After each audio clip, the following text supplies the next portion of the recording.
to executive office employees, or is that true also of any members of Congress or invited guests who are here at the White There are House? individuals who have a meeting with the president. That's what I was referring to, our own protocols. Now, if you're at an event, obviously there are assessments made on a case by case, but if somebody is going to be in close proximity, standing next to him, sitting next to him on a stage, that would be obviously different than a broad group of attendees. And given sort of the uptick in cases that we've seen here at the White House, on the Hill, there seems to be, cases going around within the political world here in Washington, and the fact that sometimes you do go beyond the CDC recommended guidelines, is there any plan just to test the president daily for the next few days or week or so?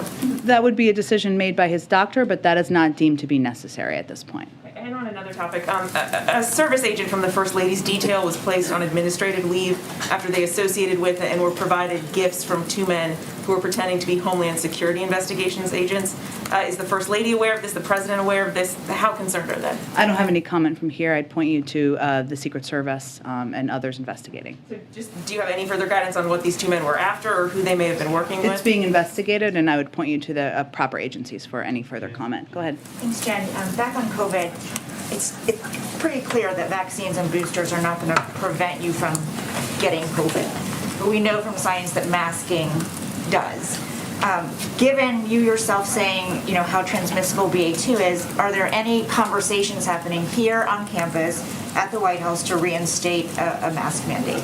We would continue to follow CDC guidance. That's not what they're recommending, given we are in a yellow zone at this point in time. There are individuals who are masked because they are a close contact, and that is part of our protocols. They have had a close contact, and that's part of our protocols. And individuals who may decide to mask because they have health issues in their family, personally, and that's something we also certainly support. But we would always abide by CDC guidance and go beyond it if necessary. Given what you've said about the plan in place and about living with COVID, is the end goal not to stop the spread anymore? Is it just to stop severe cases?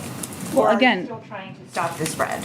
Of course, we're trying to stop the spread, and we have the means to address that. We're also, though, I would point you to the 100-page plan we put out just a month ago, where it made clear that we will continue to see COVID will continue to be with us. We will see cases rise and fall. We now know how to protect ourselves from hospitalization and death, which is hugely important. We know how much of getting vaccinated, getting boosted can protect you.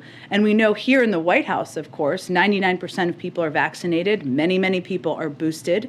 And so we have policies that also go even beyond. What is most important right now, as we're looking broadly to the country, is the fact that we are very concerned about the failure of Congress to continue to fund our COVID response, the fact that we have needed to therefore end our program for the uninsured. We are not going to be able to make purchases of a broad scope of boosters, of Evusheld, which is a treatment for immunocompromised or preventative treatment for immunocompromised, that when we get to the end of June, our testing capacity will be at risk of collapsing. And as we're looking broadly beyond the White House of how we're planning, that is our biggest concern at this point in time.